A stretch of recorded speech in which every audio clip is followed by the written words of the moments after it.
Et nous sommes de retour au plateau pour la suite de cette émission. Nous abordons notre deuxième sujet. Nous parlons à présent du Niger. Le gouvernement rompt avec Orano et met son uranium sur le marché mondial. L'exploitation de l'uranium du Niger est donc revenue totalement, du moins pour la sommaire, aux mains du Niger après la rupture totale de l'accord entre le Niger et Orano.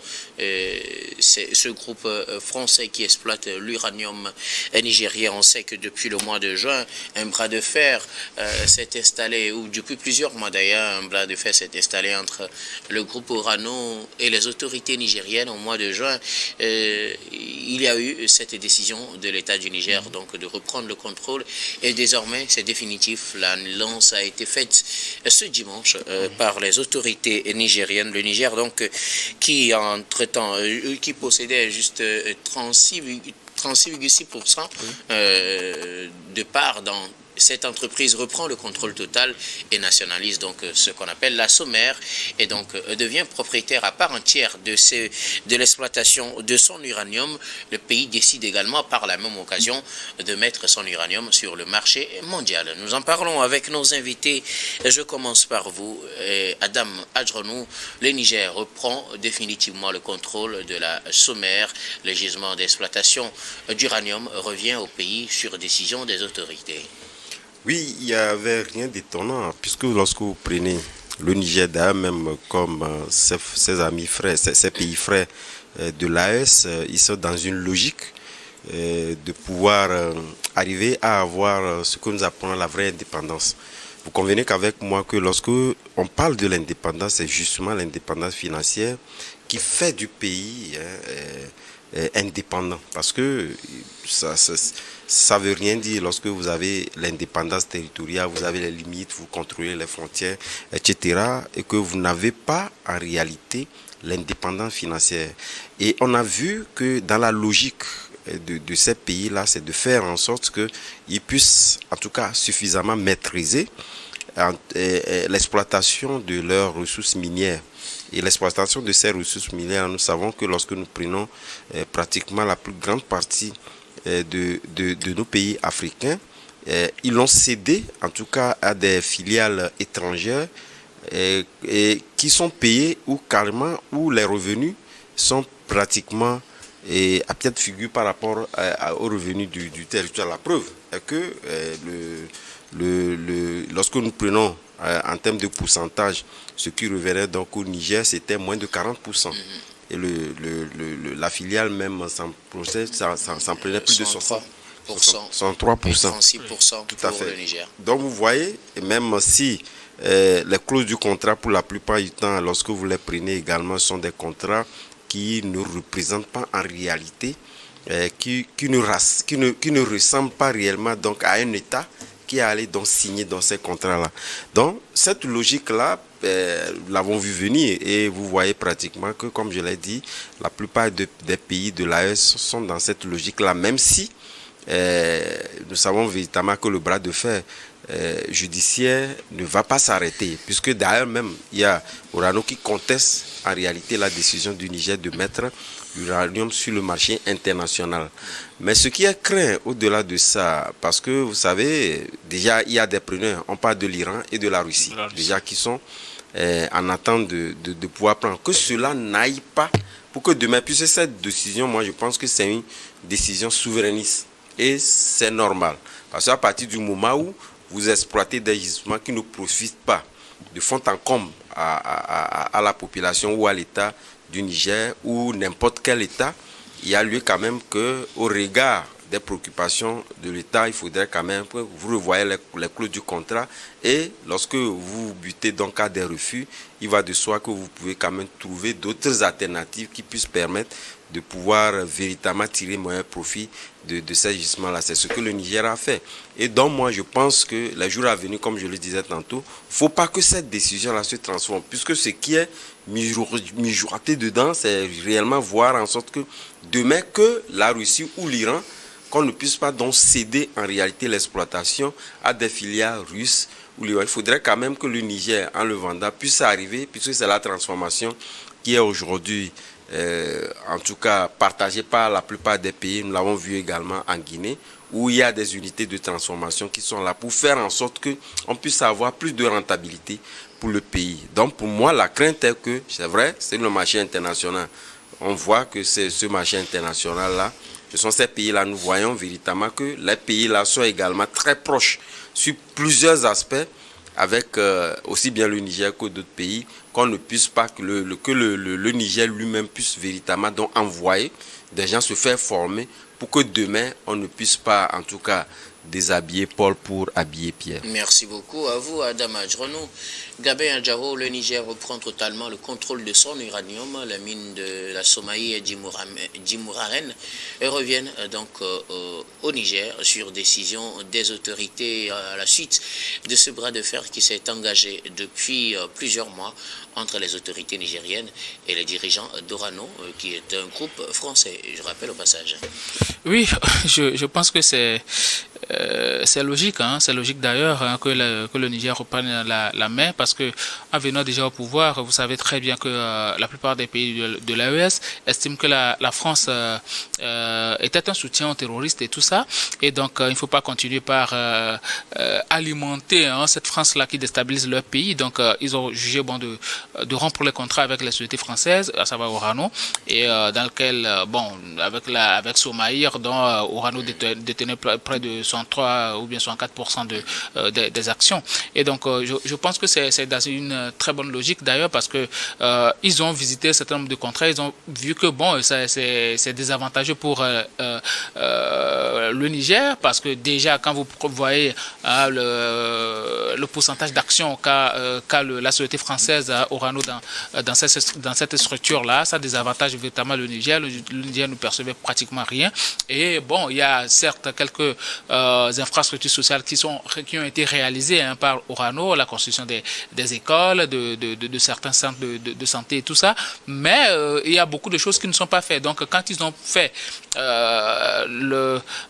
quand ils ont pesé dans la balance, ils ont vu que bon, les inconvénients sont beaucoup plus nombreux que les avantages, et donc il va falloir rompre les contrats, les choisir de nouveaux partenaires. C'est aussi ça la souveraineté, parce que vous avez la liberté de choisir des partenaires qui vous sied le mieux, et donc le Niger a jugé bon de rompre cette coopération avec la France, de reprendre la main par rapport à son gisement de l'uranium, de contrôler depuis la base, hein, c'est-à-dire de l'extraction jusqu'à à la transformation et tout. Le Niger veut tout contrôler, même au niveau du transport, le Niger veut tout contrôler. C'est pratiquement la même chose pour le pétrole aujourd'hui. Donc je pense que c'est déjà une très bonne chose. Maintenant, il va falloir aller vers une certaine transparence dans la gestion, parce que tout ce que les populations réclament, c'est que ce que vous vendez ou bien ce que vous exploitez puisse mieux profiter aux populations qu'il n'en était hier.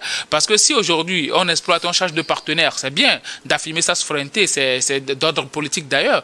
Et il y a d'autres aspects économiques et tout, mais les populations veulent voir beaucoup plus les retombées liées à l'exploitation de ces gisements-là, comme on l'avait vu hein, dans d'autres pays. Hein, le Togo, dans les années 80, on parlait de boom phosphatier, quand l'État togolais avait nationaliser quand même les phosphates. Mais bon, il ne faudrait pas qu'après, on revienne à la même chose où, bon, on va trouver nécessaire de faire revenir hein, des partenaires, pas forcément la France, mais aujourd'hui, on voit beaucoup plus en ligne de mire la Russie, la Chine, les pays du Golfe, l'Iran et tout ça. Donc, il ne faudrait pas qu'on change un partenaire jugé encombrant pas un autre demain, parce que quand on parle d'extraction et d'exploitation des ressources minières, on parle d'entretien des machines et tout ça. Donc, il va falloir véritablement qu'on mise sur l'entretien de ces machines-là, voir dans quelle mesure on peut aussi faire en sorte que les Nigériens puissent avoir des actions dans cette société, parce que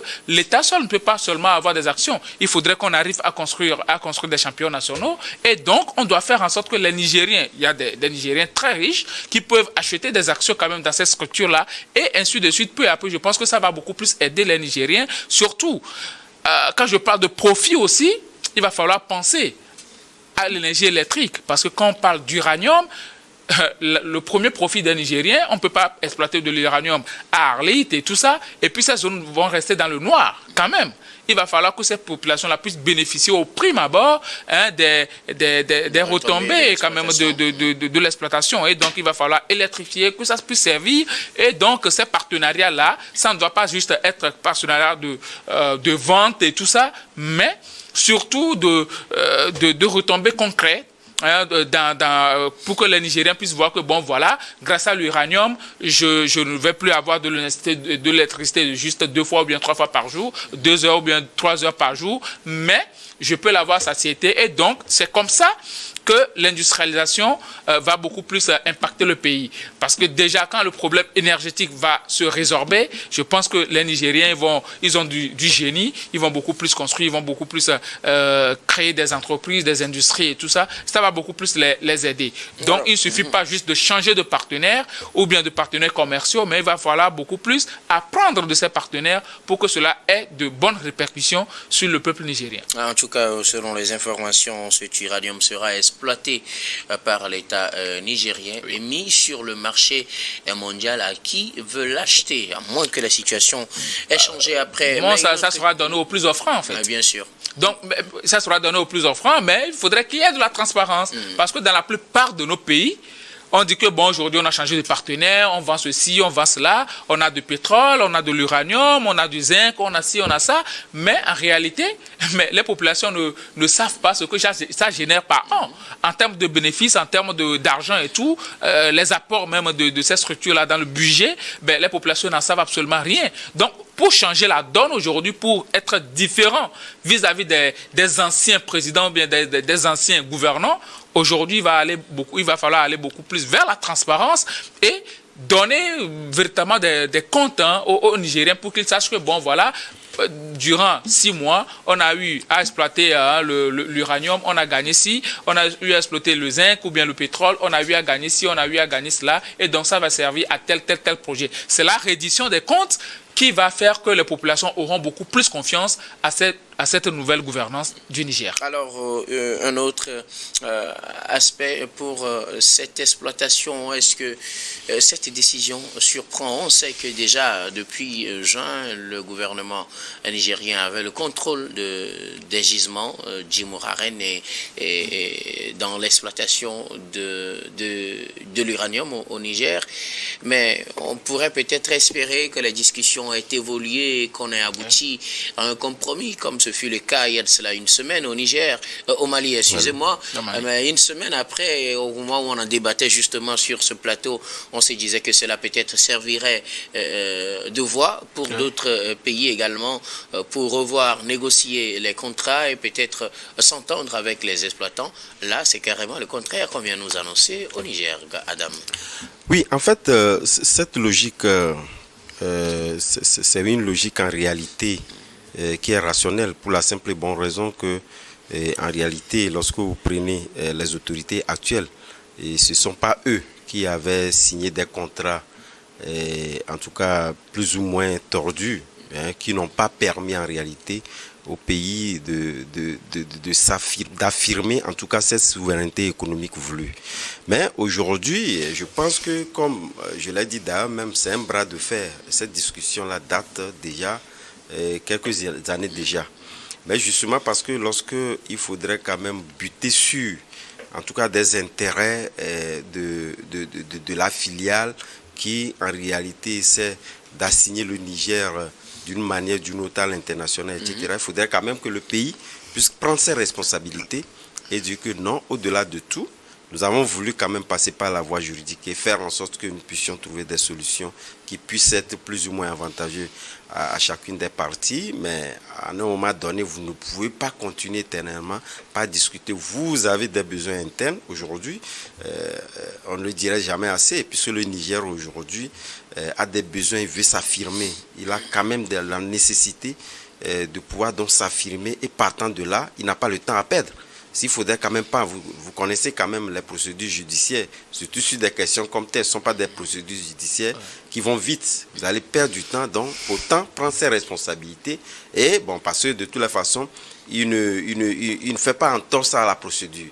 La procédure va toujours continuer, mais de toutes les façons, comme État souverain, il prend cette disposition pour d'abord commencer déjà par tirer profit. Puisque l'uranium aujourd'hui, nous savons que le Niger, dans le monde, il est l'un des premiers producteurs.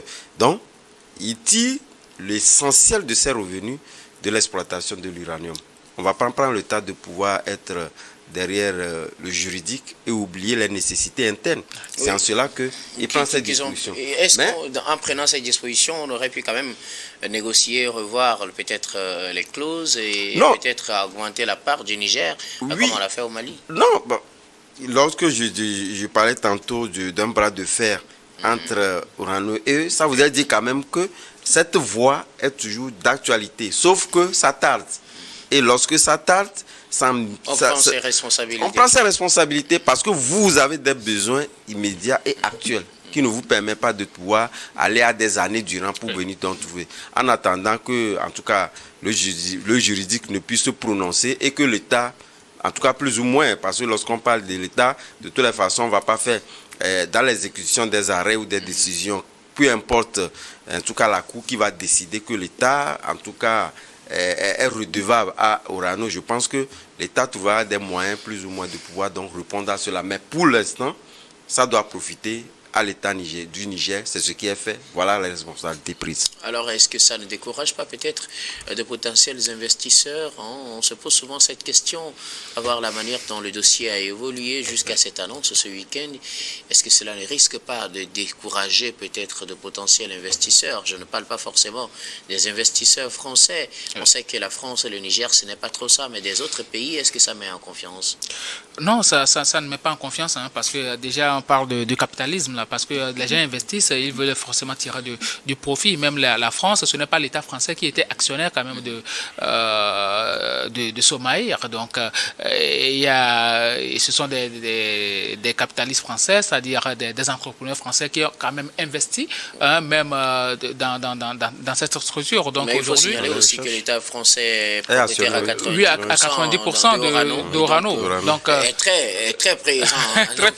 très présent, oui, parce qu'on est quand même en train de parler d'un produit assez stratégique, et c'est l'État français qui l'utilise. Donc, Orano, on sait très bien dans quoi Orano intervient. Donc, on sait très bien que, bon, la France, l'État français est quand même à majorité dans cette structure-là. Mais il y a aussi d'autres personnes qui investissent de l'argent, qui veulent gagner tout ça, qui veulent des rétrocessions et tout. Donc aujourd'hui, cette situation ne va pas forcément